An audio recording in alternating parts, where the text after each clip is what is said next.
This is a video on how to work a long tail cast on. You'll need your knitting needle and your yarn. Because it's a long tail cast on, we're going to have a tail, that's the long tail part, and then you're going to have the working yarn, which is the rest of the yarn going to the ball over here. So how long the tail is depends on how many stitches you're going to cast on. We'll talk about that in a minute. First, we're just going to demonstrate how to do it. I use a long tail cast on without making a slip knot. I do not like to have a knot in the beginning of my work. No matter how nice and neat you make it, you still can feel it later on. So I just start by placing the yarn over the knitting needle so that the tail is coming over the front of the needle. Here's the tail, and the working yarn, the part we're going to be connecting to the ball, is going over the back of the needle. Then I hold it up so that the yarn's hanging down. I take my thumb and my finger of my left hand and I put it between the two strands. I open up my thumb and finger. I use the rest of my hand to grab the two tails,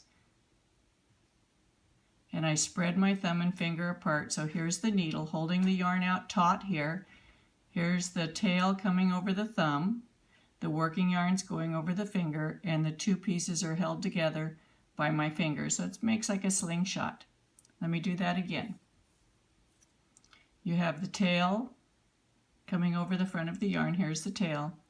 The working yarn going over the back. The working yarn is the part that connects to the ball. You hold this up so that they're hanging down. You put your thumb and your finger between the two strands. Spread your thumb and finger apart, then use the rest of your fingers to grab those two pieces of yarn together in the palm of your hand. You hold this out. You only want 1.5 inches or 2, not more, between the needle and your thumb and your finger. This is not a very big space. You can see that the tail is coming over my thumb, the working yarn is going over my finger. And my first finger is holding the yarn onto the needle so it doesn't slip off. You're going to bring the tip of the needle under the loop on your thumb, not under this part, under this part, and take it up, and you grab that yarn from the finger and pull it back down the exact same way you went up the loop. You're coming down the loop, and then you let go with your thumb. Use your thumb to pull the yarn out, and you've made the first stitch. Now notice it's not right dab smack up against the second one. There's a little space there. You want that space. You still have the yarn in the slingshot position. That's a little tongue twister. You're going to make another stitch. So we have 2 on here right now. The first one where the yarn was just hanging over the needle, and the second stitch, which was the first one we created using the needle and the thumb. You're coming down under this part of the thumb, going up through that loop, grab this from the finger, pull it down through that loop, and then let go with your thumb and pull, and the yarn, you've made your third stitch. Come under the thumb, grab that finger yarn and pull it down through the thumb loop, let go with the thumb, bring the thumb back and tighten it. Now we've got 4. Up, over the finger yarn, bring it down through that loop, let go with the thumb, and tighten it. Up, grab the finger yarn, let go with the thumb, put the thumb back in position, and tighten it.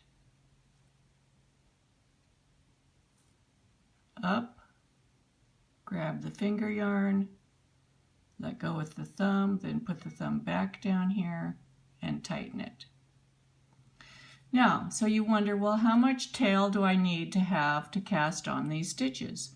One thing you can do is you can cast on, we've got 7 here, let's cast on 10. 8, 9, 10. So you can hold this yarn right here. This is the tail. and hold this first loop onto your needle and slide the rest of the stitches off. So we know I'm still holding the yarn with my thumb and my finger. We know that it took that much yarn to cast on 10 stitches. So you could measure that with a ruler, and if you needed to cast on 20 or 30, you just multiply it. You still need to leave a tail.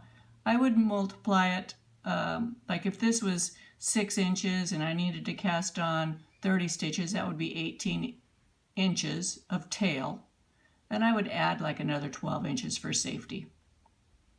Hope this helps you, and I hope you watch the rest of my videos. Happy knitting!